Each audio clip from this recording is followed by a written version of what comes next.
I'd also like to invite Rohan Joshi. Rohan Joshi is a new age stand-up comedian, a TV presenter, who also writes for the midday newspaper. Rohan, your take on what you have been experiencing on the chair, sitting down, watching what was unfolded. How do you think this can be used, and how we can maximize the services of the third eye? First of all, I think one of the areas where I sort of disagree in terms of you're never going to be able to make a film that deals solely with addiction. You're never going to be able to make a film that deals solely with a man, say, addicted to crystal meth, or a man solely addicted to alcohol. Nobody's going to watch that. I think, in fact, the aim is to drive the metaphor in a film like, say, Ashiki.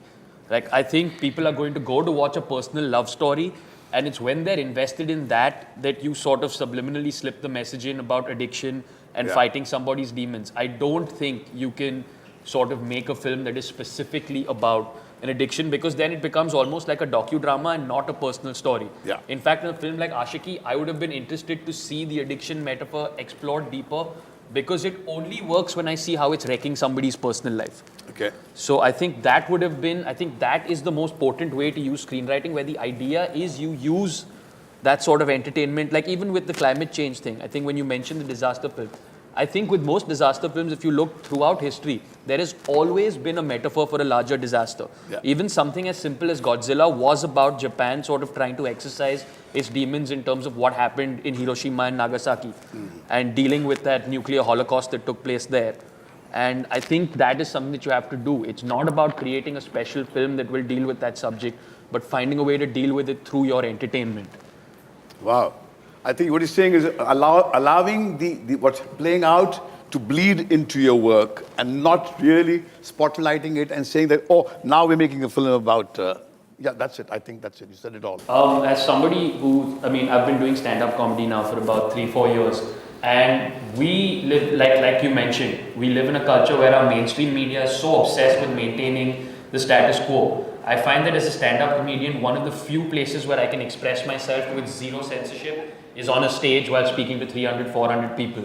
Because it's one of the few places where I know that the INB ministry is not watching, where I know that there isn't like some right-wing fanatic group waiting to burn down my house, you know. I know that I can say that with complete faith. So which is why I think comedy really helps you address. Also, I think what happens is, the insidious thing about comedy is, if you can trick people into laughing about what you're saying, you can get them to believe in what you're saying. And you can even go against what their preconceived notions might be. Like, for example, if you believe, say, that, only as an example, that, only Hinduism is correct and say all other religions are wrong. If I get you laughing about the opposite of that, I can convince you that you're wrong and you won't even realize it, which is the beautiful, insidious thing about comedy. You can take on, and there's this beautiful quote about comedy that I like to live by, which is that the comedian recognizes that the world is fundamentally a very sad place. Very nice. And the truth is, it's the best way to exercise a certain kind of darkness. I work with stand-up comedians across the country, and I've seen them talk about issues of things like identity, what it means to be Sikh or be Muslim or be looked at a certain way. I've seen them work through issues of having medical conditions. There's this great video I saw online of this comedian who has some problems with his legs. So he walks onto stage with crutches on, and the instant card that you'd expect people to play would be to sort of get sympathy using that. But he walks onto stage with his crutches, and then he drops them. All right, so the audience is really shocked, like, oh my God, he's dropped his crutches. And then he does the most amazing thing. He points at his crutches and he goes, look at that, they're freaking useless without me. So you sort of turn that darkness, you turn, that's one huge thing that comedy can do, which is why I love talking about things like religion, just things that are sacred cows. Sometimes it's great to just use a medium to push at the status quo and see how it pushes back. I think sometimes the best work happens when you sort of just push against preconceived notions and see how they push back against you. I think that is where some of the most interesting work happens. And yeah, don't underestimate, and this is something else that I say about comedy, never underestimate the power of stupidity. Just never underestimate that. So yeah. Yeah.